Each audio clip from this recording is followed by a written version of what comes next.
नेपाल को हिंदू राष्ट्र घोषित करने की मांग लगातार तेज होती जा रही। नेपाल में जो आंदोलन शुरू हुआ उसे देखकर ये लग रहा है कि हिंदू राष्ट्र बनने के बाद ही संभवतः यह आंदोलन शांत हो पाएगा। उसके पहले लगातार सड़कों पर ऐसी तस्वीरें संभवतः आप देखें।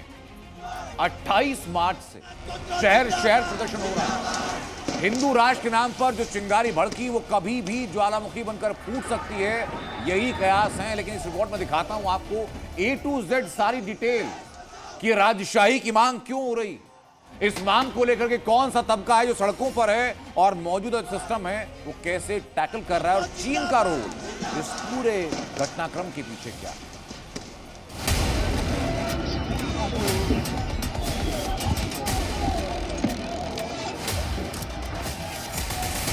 हिंदू राष्ट्र की मांग के लिए नेपाल के हिंदुओं ने मानो ऐलान जंग कर दिया। नेपाल के भ्रष्ट तंत्र के खिलाफ आम आदमी का गुस्सा ऐसा भड़का है कि नेपाल का तख्त हिल गया। भीड़ में ऐसा आक्रोश है कि इस बार मानो तख्ता पलटता है।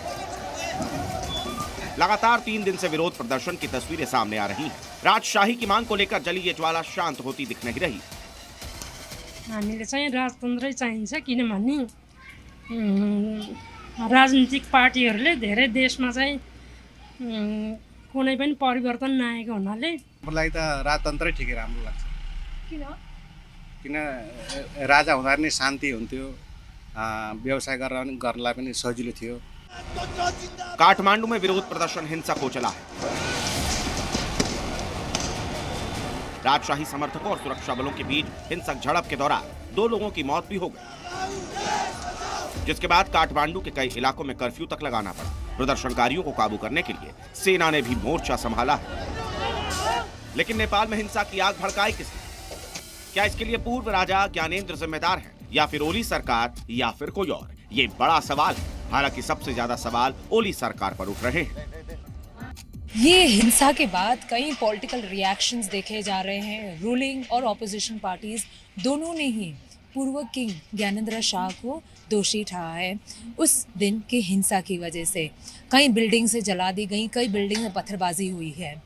उसी के बीच में नेपाल के काठमांडू जो मेट्रोपॉलिटन सिटी है, उन्होंने करीब नेपाली रुपीस 8 लाख का फाइन लगाया है पूर्व किंग ज्ञानेंद्र शाह के ऊपर।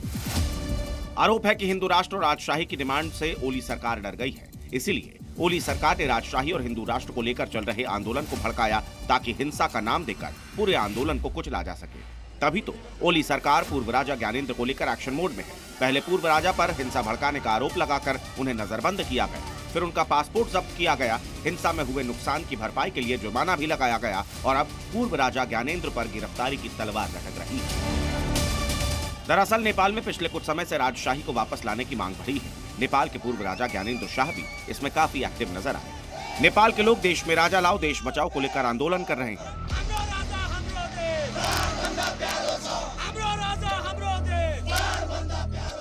फरवरी 2025 में लोकतंत्र दिवस के बाद से ही नेपाल में राजशाही समर्थक एक्टिव हो गए हैं। राजशाही की वापसी की मांग तेज हो गई है। इसके पीछे भी एक बड़ी वजह है।